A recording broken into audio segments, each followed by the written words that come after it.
ধন্যবাদ। এই পর্যায়ে আমন্ত্রিত অতিথিদের বক্তব্য প্রদানের পালা।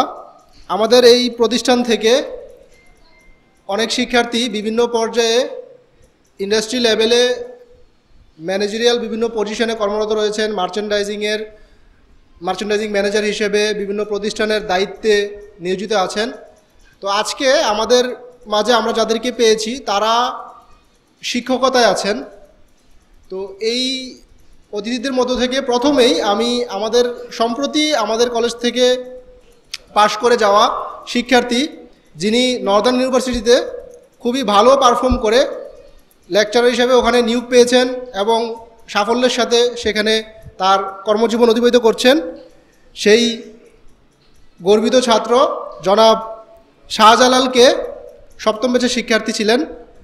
এই পর্যায়ে আমি নবাগত ছাত্রদের মাঝে বক্তব্য দেওয়ার জন্য আহ্বান জানাচ্ছি। বিসমিল্লাহির রহমানির রহিম। বিসমিল্লাহির রহমানির রহিম।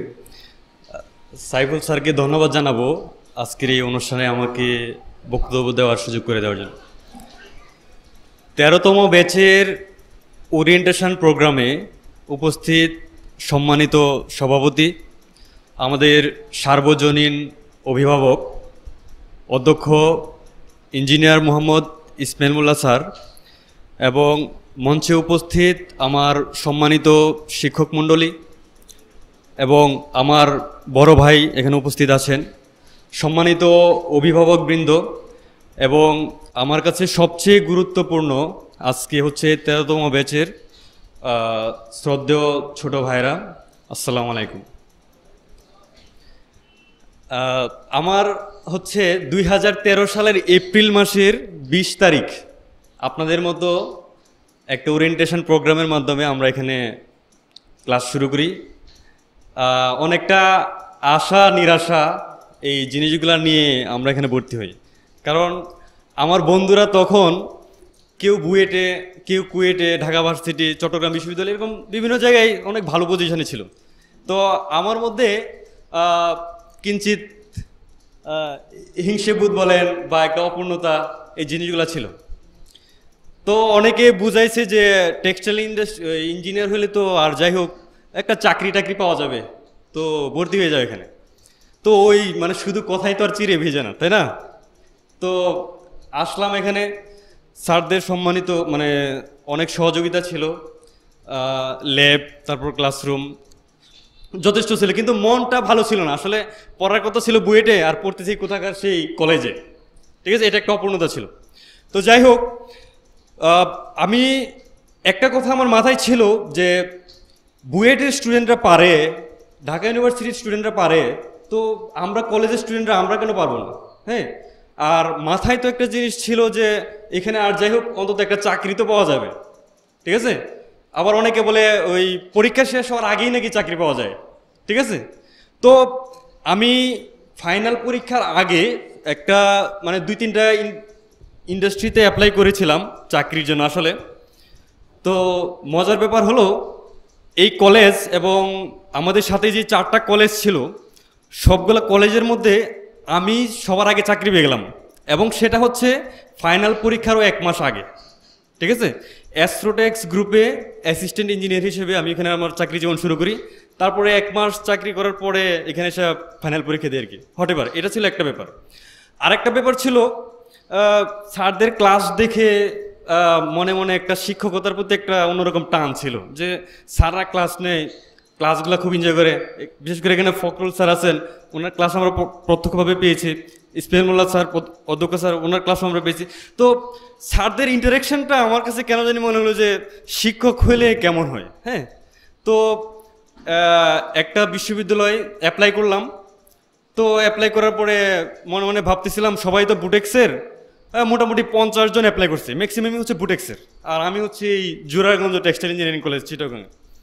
তো ইন্টারভিউর জন্য ডাকলো, রিটেন পরীক্ষা দিলাম, তো ওইখানে হয়ে গেল মোটামুটি।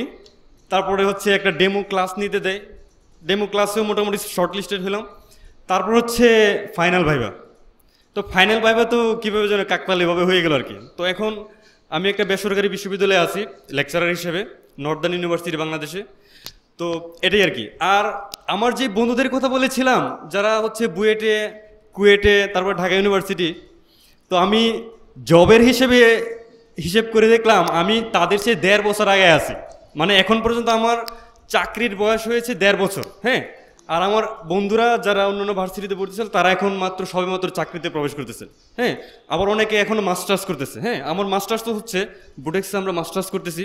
তো সব মিলিয়ে দেখলাম যে আসলে আমি একটা কলেজ হিসেবে যতটা এক্সপেকটেশন ছিল আমার, প্রাপ্তি অপ্রাপ্তির হিসেবে আসলে যা চাইছিলাম তার চেয়ে অনেক বেশি পেয়ে গেছি আলহামদুলিল্লাহ। আল্লাহ পাকের শুকরিয়া আদায় করে আমি শেষ করতে পারবো না। এটা ছিল আসলে আমার গল্প, হ্যাঁ। আর আমার ধারণা 13তম ব্যাচে যারা এখানে ভর্তি হয়েছেন আপনারা সবার ভিতরে একটা আশা নিরাশার একটা ব্যাপার আছে যে এখানে ভর্তি হয়েছি মানে আসলে ভবিষ্যতে কি করব না করব। আসলে একটা কথা আমি যেটা আমার জীবন থেকে পেয়েছি, মানুষ অ্যাকচুয়ালি মন থেকে যা চায়, হ্যাঁ, তা কিন্তু পায়। অ্যাকচুয়ালি আমার ক্ষেত্রে সেটা হয়েছে, মানে আমি এখন পর্যন্ত আমি যতটুকু যেভাবে চেয়েছি ঠিক ওইভাবেই আমি পেয়েছি, হ্যাঁ, আলহামদুলিল্লাহ, শুক্রিয়া। ঠিক আছে, তো আপনারা যারা 13তম ব্যাচ তাদের প্রতিও আমাদের ওই ইয়াটা থাকবে, একটা অপূর্ণতা আছে, এটা একটা কলেজ। তো আশা করি স্যারদের অক্লান্ত প্রচেষ্টায় এটা আপনারা হয়তো বা ভার্সিটি হিসেবেই পাবেন ইনশাল্লাহ, এটা আমরা আশাবাদ রাখি। অল্প কিছু দিনের মধ্যে এটা ভার্সিটি হবে সরব, ঠিক আছে। আচ্ছা ঠিক আছে, আমি আমার বক্তব্য আর দীর্ঘায়িত করব না। আর একটা কথা বলবো, সেটা হচ্ছে টেক্সটাইল সেক্টরটাতে আসলে চেইন অফ কমান্ডটা খুবই বেশি ইম্পর্টেন্ট। সিনিয়র জুনিয়রদের মধ্যে একটা কমান্ড থাকে, হ্যাঁ। তোমাদের যেটা সমস্যা হবে এটা প্রথমেই স্যারের কাছে যাওয়ার দরকার নেই, যেটা সলভেবল এটা নিজেরা সলভ করার চেষ্টা করবা, না হলে ইমিডিয়েট সিনিয়র যারা আছে তাদের কাছে যাবা। সর্বোচ্চ পর্যায়ে যদি ফেলিওর হয় তখন হচ্ছে স্যারদের কাছে যাবা, ঠিক আছে। একটা মানে সিনিয়র জুনিয়রিটি মেনটেন করার একটা প্রবণতা আমাদের টেক্সটাইলে আছে, এটা অন্যান্য ডিপার্টমেন্টে বা অন্যান্য বিশ্ববিদ্যালয়ে আমরা দেখি না। টেক্সটাইলের চেইন অফ কমান্ডটা তোমরা মেনে চলার চেষ্টা করবা, এটাই থাকবে। আর আমরা যেটা দেখি আসলে আজকের দিনে বাংলাদেশে পড়াশোনা নিয়ে সবারই একটা মানে অ্যালার্জেটিক একটা ব্যাপার আছে, এই পড়াশোনা। আবার অনেকে বলে যে চাকরি তো পাবি, টেক্সটাইলে এত সিজিপিএ টিজিপিএ পড়াশোনা করে কি লাভ। এগুলোতে আসলে ভাই কান দেওয়ার মতো কোনো ব্যাপার নাই, ঠিক আছে। পড়াশোনা আসলে একটু লাগবে অ্যাকচুয়ালি, আমরা যেটা দেখেছি। আর মোল্লা স্যার, সম্মানিত প্রিন্সিপাল স্যার, উনি একটা কথা প্রায়ই বলেন যে স্কিলফুলনেস, আপনারা পড়াশোনা শেষ করে বেরিয়ে যাবেন, চাকরিও পাবেন, ঠিক আছে, কিন্তু আলটিমেটলি স্কিলকে কতটুকু ডেভেলপ করলেন সেটাই কিন্তু আপনাকে কাজে দেবে, ঠিক আছে। তো পড়াশোনার পাশাপাশি এখানে বিভিন্ন ক্লাব থাকবে, ইংলিশ ক্লাব, ডিবেট ক্লাব, তারপর বিভিন্ন ধরনের ক্লাব আছে। আমরা আশা করব আপনারা সবাই এগুলাতে সংশ্লিষ্ট হবেন, ঠিক আছে। কলেজের যেই কারিকুলার অ্যাক্টিভিটিসগুলো হয় এগুলোতে ইয়ে থাকবেন, ঠিক আছে। তো এই বলে আমি আমার বক্তব্য শেষ করব। সবাইকে ধন্যবাদ। আসসালামু আলাইকুম। ধন্যবাদ জনাব শাহজালালকে তার দিক নির্দেশনামূলক এবং তার ব্যক্তিগত অভিজ্ঞতা থেকে কিছু বিষয় শেয়ার করার জন্য। শাহজালাল আমাদের এখানকার কৃতি শিক্ষার্থী, যিনি কিনা নর্দার্ন ইউনিভার্সিটিতে লেকচার হিসেবে আছেন এবং তিনি ওখানকার যে নিয়োগ পরীক্ষা সেখানে কিন্তু প্রথম হয়েছিলেন। এ পর্যায়ে আমি আমাদের কলেজের বিএসসি প্রোগ্রামের 5ম ব্যাচের শিক্ষার্থী ছিলেন জনাব সাইফুল হক, যিনি বর্তমানে ড্যাফোডিল ইন্টারন্যাশনাল ইউনিভার্সিটিতে লেকচারার হিসেবে কর্মরত আছেন। তাকে বিনীত আহ্বান জানাচ্ছি আজকে এখানে ছাত্রদের মাঝে এবং অভিভাবকবৃন্দের মাঝে বক্তব্য নিয়ে আসার জন্য। জনাব Saiful Haque, lecturer, Daffodil International university.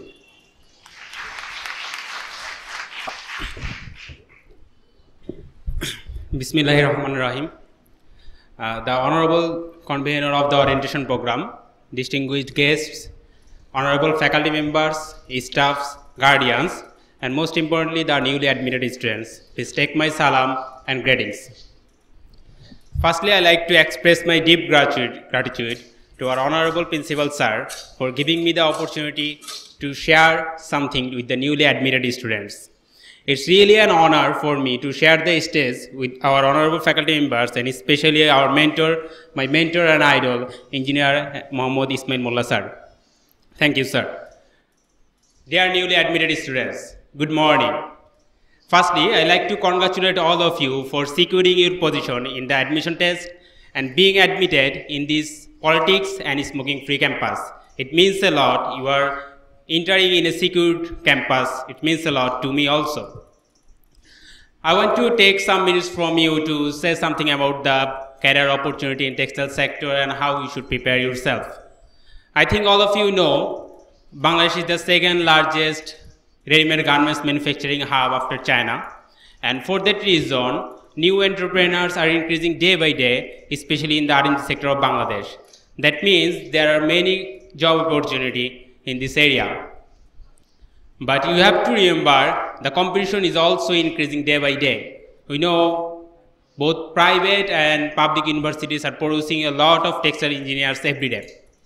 And if you want to be competitive enough, you have to try your best. That means if you try to survive, there is a possibility you will lost in the competition. But if you remain among 10% textile students in Bangladesh, there is a huge opportunity for you. You can choose different types of career because textile engineering is not a degree about choosing the career in the textile sector. You will be able to concentrate on production related career of textile and garments industries. You can go for merchandising and marketing related career. From this industrial experience, you can go for business, textile related business. You can go for government job. You can go for academic and research related career. But whatever you do, I think you need to be competitive enough by doing regular study, and you should improve your others skill, that means soft skill also. I think you all know that currently is the fourth industrial revolution is going on, and that's why there is a lot of changes. We admit or not, there are changes in the technological sector, some political or regional decision also influencing the changes. And to cope up with these changes, you have to keep update of the modern technology. I think you can, there are different clubs in this campus, and like Anirban, City English Club, Debating Club, Career Club. To add this skill in your life, you should join this club, and surely it will develop your communication and leadership skill. Apart from joining these clubs, I think you can join in national, international competition and summit. There are different type of competition. You may browse textile youth opportunity page for availing this type of opportunities. Whatever you do, you should develop your technical skill. For that reason, you should be proactive, and you should go to your seniors and other supporting staff, whatever you get. And from my experience in this institution, I can say that here you will get a rich lab facility, which is not available in every textile university. But remember that it's your responsibility to use all of your resources. I know the expert faculty members of this campus will surely guide you to move forward, and we the alumni are also here to support you. But you have to be proactive. Lastly, I want to say that textile is a huge sector. You should prepare yourself for the challenges and opportunities appearing ahead. And lastly, I want to welcome you again in this campus. I wish you best of luck in the journey ahead. Thank you very much.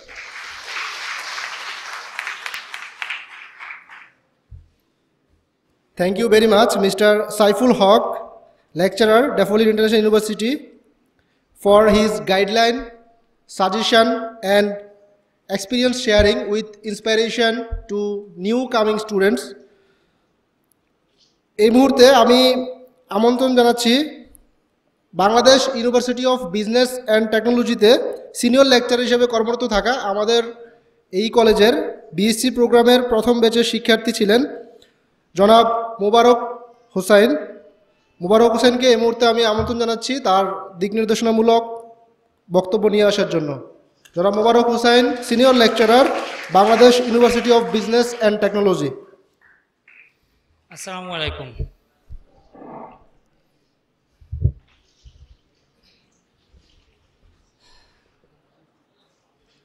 একটু সময় নিচ্ছি।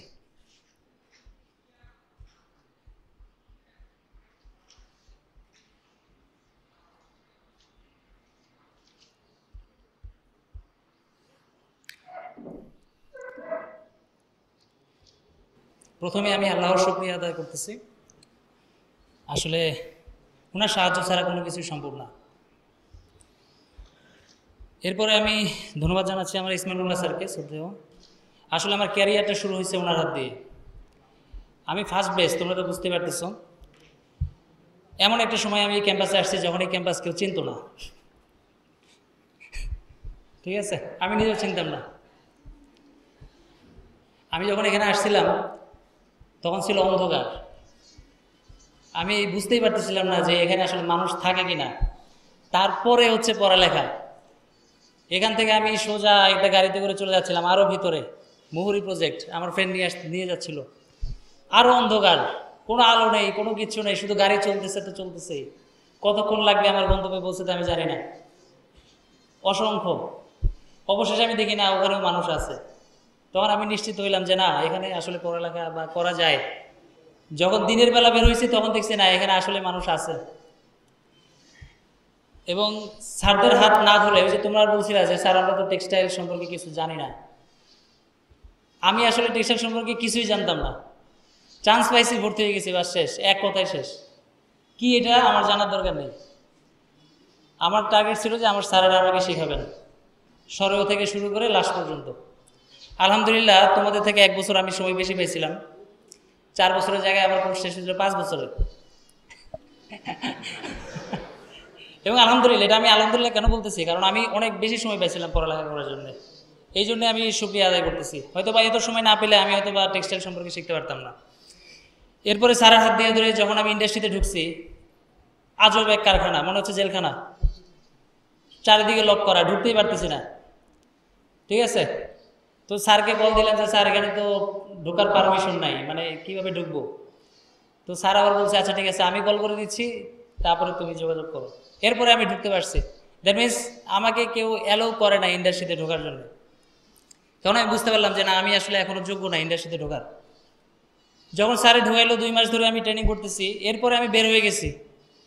আলহামদুলিল্লাহ 10 দিন পরে আমাকে call দিছে যে মুবারক তুমি জয়েন করো, এবং আমি জয়েন করছি ওখানেই। 1 মাস পরে, যেহেতু ইন্ডাস্ট্রির মানুষ সম্পর্কে তোমাদের ধারণা নেই, আমি তখন মাত্র শিখতেছি যে ইন্ডাস্ট্রি আসলে কিভাবে চলে, ইন্ডাস্ট্রির মানুষ আমার সাথে কেমন আচরণ করে। তারা আমার সাথে যেরকম আচরণ করছে, স্যারকে আমি কয়েকবার বলছিলাম, যাই হোক স্যারে কতটুকু রিকল করতে পারেন। প্রথম আমাকে যে পোস্টটা দিয়েছে ওটাতে আমি সন্তুষ্ট ছিলাম না। রাগ করে ওই মাসের স্যালারি না নিয়ে আমি আরেক ইন্ডাস্ট্রিতে জয়েন করি, এবং সেখানে আমি 1 বছর জব করি, ইন্টিমেট অ্যাপারেলস লিমিটেড KBZ-এ।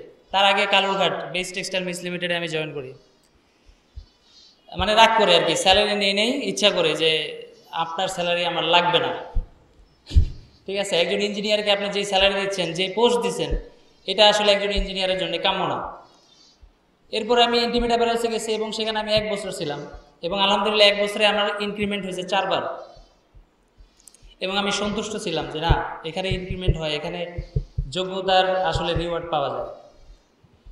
এরপরে জানি না জানি আমি ঢাকার দিকে যাওয়ার জন্য ট্রাই করতেছিলাম, এবং সৌভাগ্য বলো দুর্ভাগ্য বলো, অতীশ দীপঙ্কর ইউনিভার্সিটিতে আমার প্রথম লেকচারার হিসেবে জয়েন করা।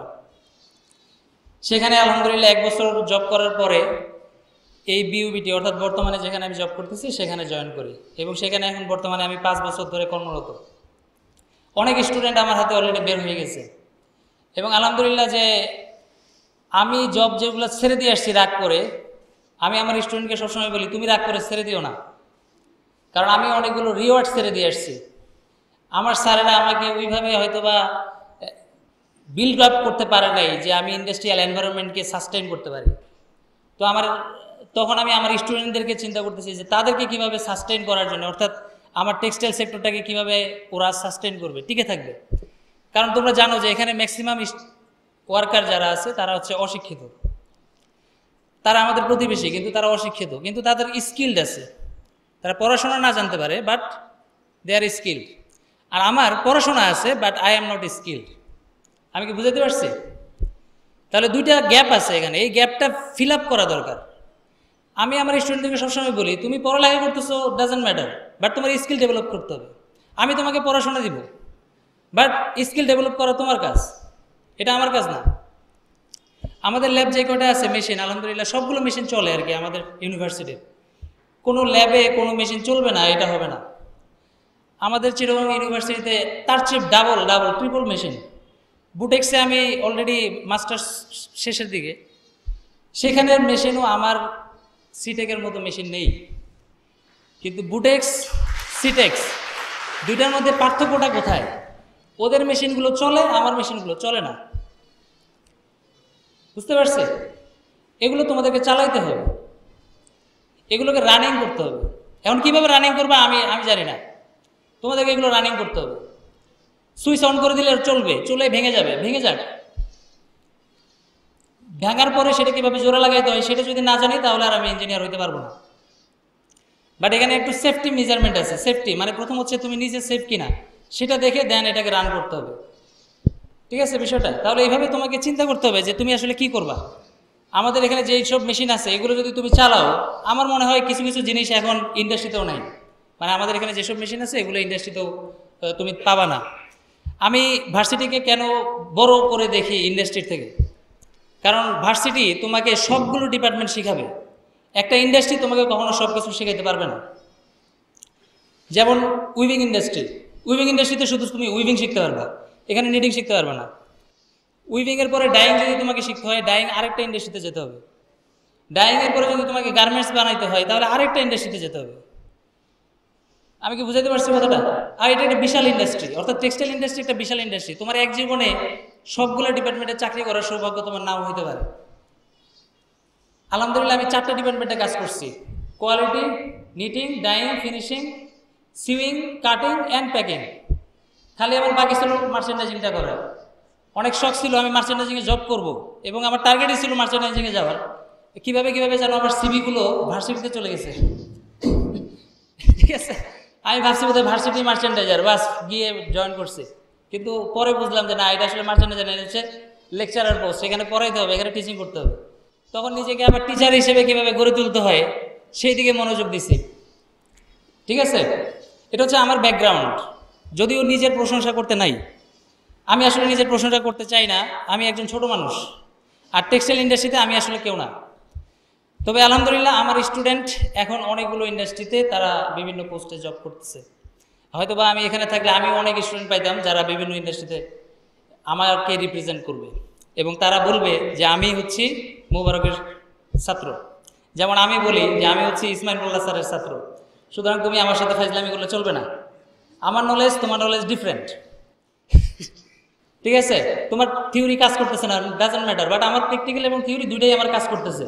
তুমি একটা ভুল থিওরি দিলে আমি এটা গ্রহণ করতে রাজি না।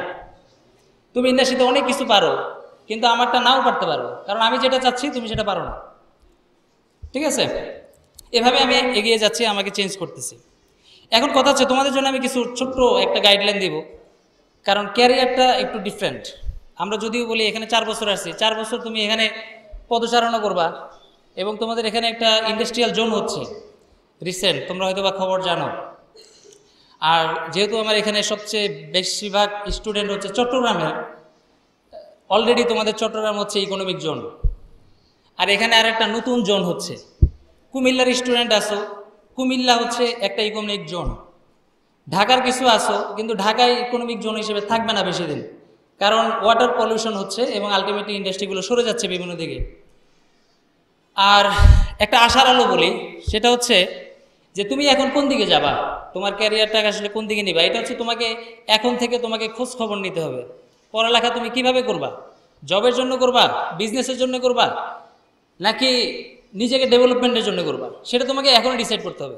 4 বছর পরে তুমি এসে রাডারহীনভাবে ঘোরাফেরা করবা, তাহলে তুমি আসলে কোনো রাস্তায় পাবে না শেষমেশ।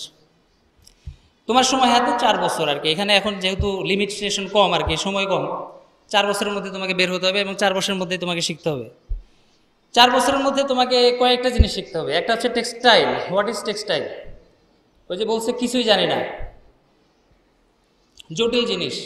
এটা জানতে হলেও 4 বছর লাগবে, 5 বছর লাগবে, ইভেন কারো কারো 10 বছরও লাগবে। অর্থাৎ পড়ালেখা 4 বছর করার পরে 10 বছর এক্সপিরিয়েন্স লাগবে, তারপরে তুমি টেক্সটাইল শিখবা। তাহলে এটা এত সোজা বিষয় না যে হঠাৎ করে শিখে ফেললা বাস আমি অনেক বেতনের স্যালারি পাচ্ছি। Doesn't like that. এই 4 বছরের মধ্যে তোমাকে টেক্সটাইল শিখতে হবে। সেকেন্ড, যেটা আমাদেরকে বলতো না টেক্সটাইল শিখলে কি হয়ে যাবে, হবে না। তোমাকে ম্যানেজমেন্ট শিখতে হবে, how to manage A industry, how to manage people, মানুষকে কীভাবে চালাইতে হয়। 10 জন মানুষ তোমার কথা শুনবে না, কিন্তু তুমি হচ্ছে অফিসার, তোমার আন্ডারে 10 জন আছে, কিন্তু 10 জন 10 রকমভাবে কাজ করতেছে, ওদেরকে অর্গানাইজ করে তোমার আন্ডারে নিয়ে আসতে হবে। কিভাবে তুমি আনবা, এই স্কিলটা তোমার লাগবে। এরপরে হচ্ছে তুমি কি করতে চাও ওদেরকে দিয়ে, অর্থাৎ ইন্ডাস্ট্রিকে তুমি কি উপরের দিকে নেবা, না শুধুমাত্র বেতনটা নিয়ে চলে যাবা, মাস শেষ কাজ শেষ বাস চলতেছে, এরকম করা যাবে না। ইন্ডাস্ট্রিতে তোমাকে ডেভেলপ করতে হবে, এটাকে বলা হয় কন্টিনিউয়াস ডেভেলপমেন্ট। এই জন্য নতুন একটা ডিপার্টমেন্ট খোলা হয়েছে ইন্ডাস্ট্রিতে, সেটাকে আমরা বলতেছি ইন্ডাস্ট্রিয়াল ইঞ্জিনিয়ার। এবং এটাতে আমার সৌভাগ্যক্রমে একটা জব করার সুযোগ হয়েছে 1 বছরের। তো তোমরা আইটা নলেজটা, যেহেতু তোমার সিলেবাস আছে, তোমাদের সিলেবাসে এখন নতুন একটা টপিকস যে ইন্ডাস্ট্রিয়াল ইঞ্জিনিয়ার, একটা ছোট্ট একটা সিলেবাস অ্যাড করা হয়েছে। কতটুকু পড়াবে আমি জানি না, বাট তোমাকে এটা শিখতে হবে। যদিও তোমাকে টিচার গুরুত্ব দেখ আর না দেখ, তোমাকে এটা অর্জন করে নিতে হবে যে আমাকে শিখতে হবে। কেন না জানলে আমি একজন ভালো ইঞ্জিনিয়ার হইতে পারবো না, এটা তোমাকে আগে বুঝতে হবে। সেকেন্ড, মানে লাস্ট আর কি আমি বলতেছি, এই দুইটা যদি তুমি শিখো, তারপর হচ্ছে ওই যে বলছি আস্তে আস্তে ডেভেলপমেন্ট করা।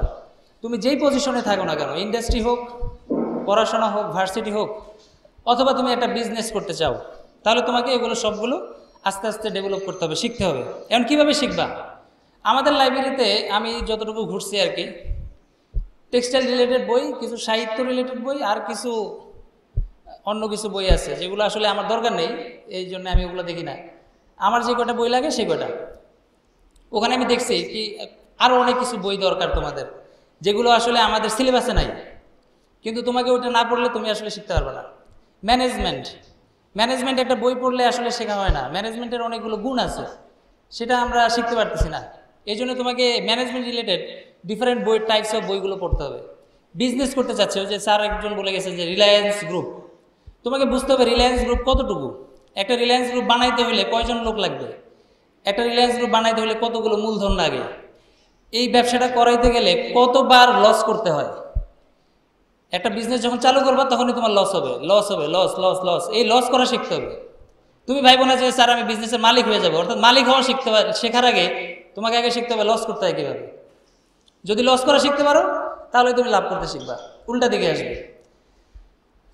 এরপরে হচ্ছে তোমার ক্যারিয়ার, মানে 4 বছর শেষ হয়ে গেলে তোমার এখন 2টা অপশন থাকে, একটা হচ্ছে সরকারি চাকরি, একটা হচ্ছে বেসরকারি চাকরি। বর্তমানে তো আমরা জানি যে লাক্সারি জব সরকারি চাকরি।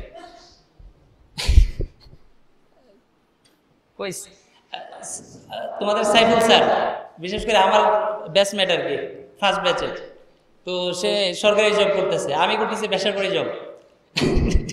ঠিক আছে, তো এখন কথা হচ্ছে কে বেশি সন্তুষ্ট, ও বেশি সন্তুষ্ট না আমি বেশি সন্তুষ্ট? এটা একটা বড় ধরনের কোয়েশ্চেন। তুমি কিভাবে স্যাটিসফাই হবে? আমি স্যাটিসফাইড না ও স্যাটিসফাইড।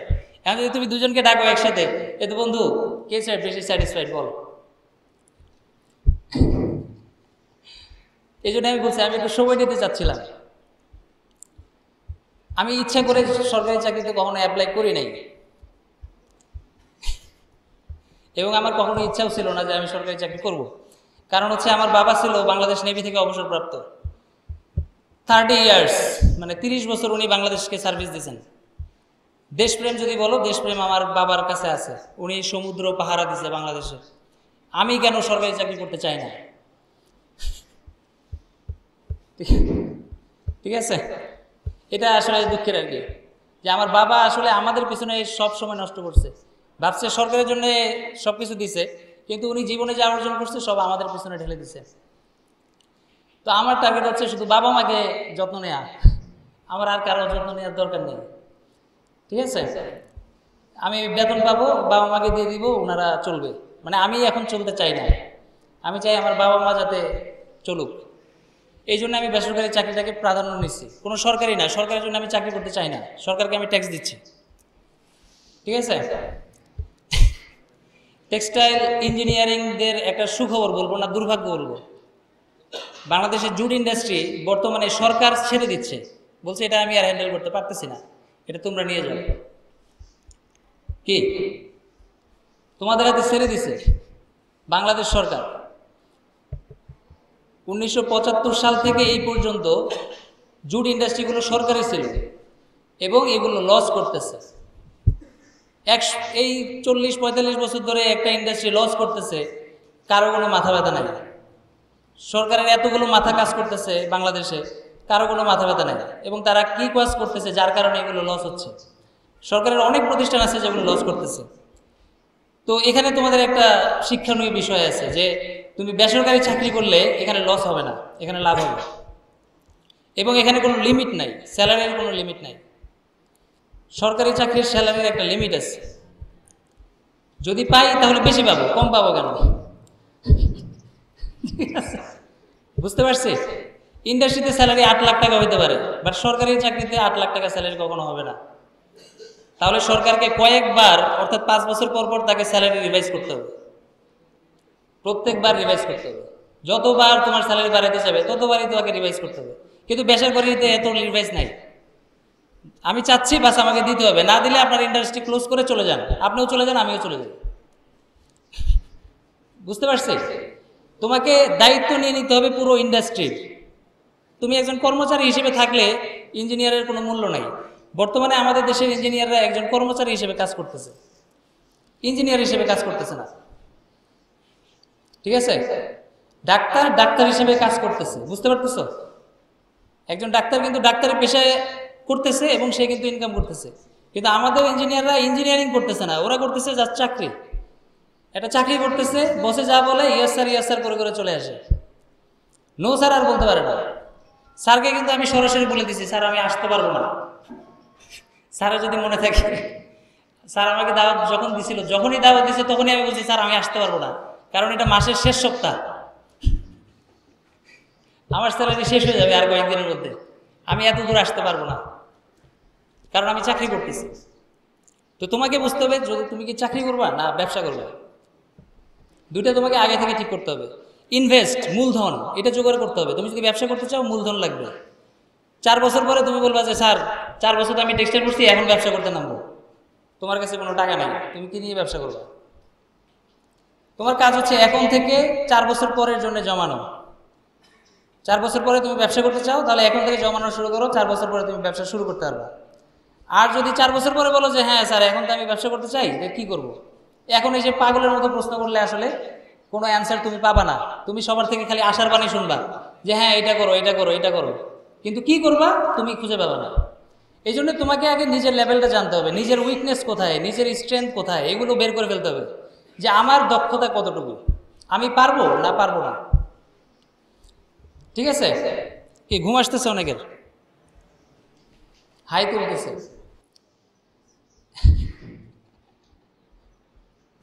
কথা বোরিং হয়ে গেছে না বেশি দুর্বোধ্য হয়ে গেছে যে আমি বুঝতে পারতেছি না আমার কথা, স্যার আপনার কথা বুঝতে পারতেছি না, ভাই আপনার কথা বুঝতে পারতেছি না। এখানে কোনো আশার বাণী আমি শুনাইতে আসি নাই, আমি তোমাকে রিয়াল বাণী শুনাইতে আসছি। রিয়াল কোথায়? তুমি একটা চাকরি পাইছো, 2 মাস পরে তোমাকে স্যাক করা হচ্ছে, কেন?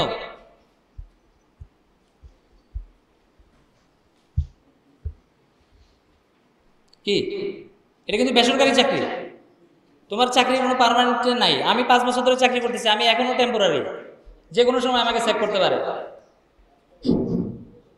ঠিক আছে? স্যাররা জানে না কিন্তু আমি তো জানি, আমাকে যে কোনো সময় স্যাক করতে পারে। But I am satisfied with my job. ও আমাকে যেদিন স্যাক করবে সেদিনই আমার আরেকটা রাস্তা খুলবে। আদারওয়াইজ আমি এই চাকরি ছাড়তেছি না, এটা আমি ধরে রাখছি। কতদিন আমাকে এইভাবে আটকে রাখতে পারে দেখি, নাকি? আর এই চাকরি করলে তো মনে করো, করলে তো আর কিছু পাবো না, না করলে তুমি কিছু পাবা, মানে নতুন কিছু পাবা, নতুন কিছু চেঞ্জ। এই জন্য বলতেছি 4টা চাকরি আমি ছেড়ে দিছি, 1 মাস পরে স্যালারি নেই নেই, 1 বছর পরে ছেড়ে দিছি, লাস্ট মাসের স্যালারি নেই নেই, লজ্জায় যায় নেই, কারণ স্যারেরা আমার স্যালারি বাড়াইছে আর আমি চাকরি না করে চলে আসতেছি। লাস্ট মাসের স্যালারি আমি নেই নেই আমার ইন্ডাস্ট্রি থেকে। বলছি যে না স্যার আসলে আমি দুঃখিত যে আমি আপনার ইন্ডাস্ট্রিকে সার্ভিস দিতে পারতেছি না, এই কারণে যে আমি আসলে নতুন গন্তব্যে চলে যাচ্ছি, জানি না আমার ভবিষ্যৎ কি আছে, বাট আমি চলে যাচ্ছি। আপনার ইন্ডাস্ট্রি আপনার জায়গায় থাক, বাট আমি দুঃখিত যে আপনি আমাকে এতদিন ধরে শিখাইলেন, এতদিন ধরে ট্রেনিং দিলেন, কিন্তু আমি আপনাকে ফুল সার্ভিসটা দিতে পারি নাই। কারণ আমি এই অল্প সময়ের মধ্যে যা শিখছি, কেন যেন আমার কাছে অস্থিরতা বিরাজ করতেছে যে আমার এটা শেখানো উচিত, কাউকে শেখানো উচিত। না দিলে আমি যদি মারা যাই আমারটা নষ্ট হয়ে যাবে, অর্থাৎ আমার নলেজটা সাথে সাথে ড্যামেজ, শেষ, হারাই যাবে আমার থেকে। তো আমি এই জন্য চাইছি যে না, আমি এটা তাড়াতাড়ি ডোনেট করতে চাই, আমার নলেজটা দিয়ে দিতে চাই মানুষকে। এই জন্যে আমি আসলে এই পেশাতে চলে আসছি আর কি। তো আলহামদুলিল্লাহ যে আমার স্টুডেন্টরা বর্তমানে আমি যে পোস্টে চাকরি ছেড়ে দিছি তার থেকে অনেক ভালো ভালো পোস্টে ওরা ঢুকতেছে, এবং এটা আমাকে স্যাটিসফাই করে। মোবারক একটা চাকরি করতো, কিন্তু এখন সে 20, 30টা, 40টা, 100টা পর্যন্ত চাকরি করতেছে। এটা আমার সন্তুষ্টি। আমি একটা ইন্ডাস্ট্রিতে বড় যে চাকরি করতে পারতাম, কিন্তু এখন আমি 100টা ইন্ডাস্ট্রিতে চাকরি করতে পারি। আমি চাইলে আমি মার্চেন্ডাইজিং শিখতে পারতেছি, আমার স্টুডেন্টকে ডাক দিই, তুমি কী করো না করো আমাকে বলো। আমি চাইলেই আমি ডাইং শিখতে পারতেছি, আমার স্টুডেন্টকে বলি তুমি এটা আমাকে ডাইং করে দাও, ভুল হচ্ছে ঠিক করো। আমি চাইলেই আমি বলতেছি না আমার উইভিং করে দাও, আমি উইভিং করতে পারতেছি না, তুমি আমাকে করে দাও, এইভাবে এভাবে করবা। সেও যদি না পারে তাহলে আমি আরেকজনকে যাচ্ছি, অর্থাৎ আমি শিখতেছি, এখনও শিখতেছি। এইটাকে বলা হচ্ছে শেখার কোনো শেষ নেই। আমি একই জিনিস বারবার করি। শেডিং, ওই যে স্যাররা তোমাদেরকে যখন পড়াবে তখন দেখবা শেডিং, প্রত্যেকদিন আমি ক্লাসে যাই শেডিং করাইতে, কিন্তু প্রত্যেক দিনে আমি পড়ে যাই যদি নতুন কিছু পাওয়া যায় শেডিং থেকে। আগের শেডিং থেকে পরের শেডিং এর মধ্যে পার্থক্য কি, নতুন একটা মেকানিজম পুরনো মেকানিজম দুইটার মধ্যে পার্থক্য কি, তাহলে সেগুলো তুমি পাবা। ফেসবুকে সময় নষ্ট করতেছে, একজন বললে যে 3-4 ঘন্টা আমি ফেসবুকে নষ্ট করতেছি। আমিও ফেসবুক চালাচ্ছি, স্টিল আমি এখানে বসে আছি, এখনো চালাচ্ছি, কিন্তু এখন আমি সময় নষ্ট করি না। ঠিক আছে, কিছুদিন আগে আমি দেখছি যে আমি ফেসবুকে 2.5 ঘন্টা সময় নষ্ট করি, এবং আমি আমার স্যারকে বললাম যে স্যার আমি তো 2.5 ঘন্টা নামাজও করি না। অর্থাৎ আমার যেটা রিওয়ার্ড পরের কালের জন্য, সেইটার জন্যও আমি এত সময় ব্যয় করি না, যেটা আমি আজে বাজে সময় নষ্ট করতেছি। তো এটাকে আমি চেঞ্জ করে ফেলছি, অর্থাৎ আমি এখন এটা বিজনেসের কাজে ইউজ করি, এবং আমার ফ্রেন্ড সার্কেলের সাথে শুধু কাজের কথাগুলো বলার জন্য আমি ইউজ করতেছি, অন্য কোনো কাজের জন্য আমি এটাকে আর ব্যবহার করি না। তবে এটা চলতেছে, কন্টিনিউয়াস চলতেছে, এটার বন্ধ নাই। তো এই জন্য তোমাকে কি করতে হবে, এখন থেকে একটা টার্গেট ফিক্স করতে হবে। 4 বছর পরে তুমি এই ইউনিভার্সিটি থেকে কি চাও। এখন বুঝতে পারতেছো যে কম্পিটিশন কিন্তু বেড়ে গেছে। তুমি ভাবছো যে এখানে 117 জন স্টুডেন্ট আসছে ওরিয়েন্টেশনের জন্য, আরও 6-7টা ইউনিভার্সিটিতে অলরেডি 200 জন স্টুডেন্ট করে বসে আছে ওরিয়েন্টেশনের জন্য। তুমি যে চাকরির জন্য অ্যাপ্লাই করবা, ওরাও তো ওই চাকরির জন্য অ্যাপ্লাই করবে। ওদের থেকে তোমাকে আলাদা হতে হবে। কিভাবে আলাদা হবা, কত দ্রুত নিজেকে আলাদা করে ফেলবা 200 জন স্টুডেন্ট থেকে, সেটা হচ্ছে তোমার সময়। তুমি তাহলে বুঝতে পারবা সময়ের মূল্য কত। একটা ইন্ডাস্ট্রি 10 ঘন্টা চলে, 10 ঘন্টা, সকাল 8টা বাজে যাবা, রাত 8টা বাজে বের হবা, 12 ঘন্টা হয়ে যায়। 10 ঘন্টা মিনিমাম টাইম, 10 ঘন্টা তোমার কোনো রেস্ট হবে না। কিন্তু এই ইউনিভার্সিটিতে তুমি দেখবা যদি ক্লাস ঠিক মতো করো আর কি, দিনের পর দিন তোমার নষ্ট হবে, তোমার অলস সময় থাকবে। অলস সময়গুলো তোমার নষ্ট করা যাবে না, ওগুলো এখনই ব্যবহার করতে হবে। আমাদের সময় আমরা নষ্ট করছি, আমরা খুঁজে পাই নাই কি করব, আমরা কোনো কাজ খুঁজে পাচ্ছিলাম না। ঠিক আছে, তো তোমাদেরকে কাজ খুঁজে বের করতে হবে। আমাদের এখানে অনেকগুলো ফাঁকা মাঠ পড়ে আছে, দেখছো কিনা, ঘুরছো তো আশা করি। ফাঁকা মাঠ পড়ে আছে। টেক্সটাইলের উৎস কোথায়, র মেটেরিয়াল কোথায়, জুট, কটন, ফ্ল্যাক্স, হেম, উল, ফাইবারগুলো সবগুলো কিন্তু চাষ করতে হয়, এবং চাষ করতে হলে তোমার মাটি লাগবে। বুটেক্সের থেকে আমার সিটেকে মাটি বেশি আছে। তোমরা চাইলে এই মাটিগুলো ব্যবহার করতে পারো এবং কাল্টিভেশনের দিকে যেতে পারো, ছোট ছোট করে, অল্প অল্প করে সোর্স। অর্থাৎ তুমি এখান থেকে শিখে ফেলতে পারো যে কিভাবে কটন ইন্ডাস্ট্রি চালাইতে হয়, কটন একটা ফার্ম তুমি দিতে পারবা, কিভাবে উলের চাষ করতে হয়, কিভাবে সিল্কের চাষ করতে হয়। সিল্ক চাষ করতে বেশি সময় লাগে না। এই যে তোমরা যে রুমটাতে বসে আছো, এই রুমে সিল্কের প্রোডাকশন দেওয়া সম্ভব। আর পাশের ক্ষেতটা যদি খালি সিল্ক বেরি, অর্থাৎ কিছু লতা পাতা থাকে ওই পোকামাকড়গুলোর খাবার, তাহলে তুমি এই রুমটাকে সিল্কের কাল্টিভেশন হিসেবে তুমি ইউজ করতে পারো। তোমার বাইরে যাইতে হবে না সিল্কের ফাইবার কেনার জন্য। তোমার পিছনে লুম আছে, লুমগুলোতে তুমি সিল্কের সুতাগুলো দিয়ে উইভিং করে ফেলতে পারো। র্যাপনিল আছে, তুমি ইয়ান বানাই ফেলতে পারো। ডাইং ফ্লোর আছে, এখানেই তো ডাইং করতে পারো। দ্যাট মিনস তোমার এখানে কোনো কিছুর অভাব নাই। যেটা অভাব আছে সেটা হচ্ছে ব্যবহার করা। তুমি এটাকে ব্যবহার করো, এবং আশা করবো আমার স্টুডেন্ট, অর্থাৎ আমার স্টুডেন্ট বলতেছি, মনে হচ্ছে আমার স্টুডেন্ট, যদিও আমি চাই না এত দূরে আসতে, আবার চাই। তোমরা এটাকে ইউজ করবা এবং বুটেক্সকে হারাবা, এটা হচ্ছে আমার একটা দাবি তোমাদের উপরে। না হলে বুটেক্সের স্যারেরা যাতে স্বীকার করে যে আমার সিটেক আমাদের থেকে বেটার করতেছে। আমরা যখন এমএসসিতে পড়ি তখন আমরা কিন্তু আমাদেরকে বলে নাই যে তুমি খারাপ করছো, ওনারা আমাদেরকে অ্যাপ্রিসিয়েট করছে যে না তুমি বুটেক্সের কততম ব্যাচ। আমি বলি স্যার আমি বুটেক্সে না, আমি সিটেকে। ওনারা বারবার ভুলে যায় এবং আমি ভালোবাসি এটা ভুলে যাওয়াটা এবং আমি বারবার তাকে মনে করিয়ে দিই যে স্যার আমি সিটেকের স্টুডেন্ট, আমি বুটেক্সের না। বুঝতে পারছি? ওনারা ভাবে যে আমি বুটেক্সের, আসলে বুটেক্সের না। ঠিক আছে, বুটেক্স হচ্ছে বর্তমানে বাংলাদেশের টপ ক্লাসের একটা টেক্সটাইল ইউনিভার্সিটি, কিন্তু তোমরা শুনে খুশি হবা যে ওখানে আসলে টপ ক্লাসের কোনো স্টুডেন্ট এখন আর বের হয় না তেমন একটা। কিন্তু তোমরা যদি ওদেরকে হারাইতে না পারো, দ্যাট মিন্স তোমাদের গ্রেড আরও নিচে, ওরা যা তার থেকে তোমাদের গ্রেড আরও নিচে, এটা তোমাকে বুঝতে হবে। এবং তুমি যখন ফাইন্ড আউট করবে, এটা 4 বছর পরে ফাইন্ড আউট করে লাভ নেই, এখন ফাইন্ড আউট করতে হবে। তোমার সিলেবাস তোমাকে কতটুকু শেখাবে, প্র্যাকটিক্যাল লাইফ তোমাকে কতটুকু শেখাবে, এটা তোমাকে এখন জানতে হবে।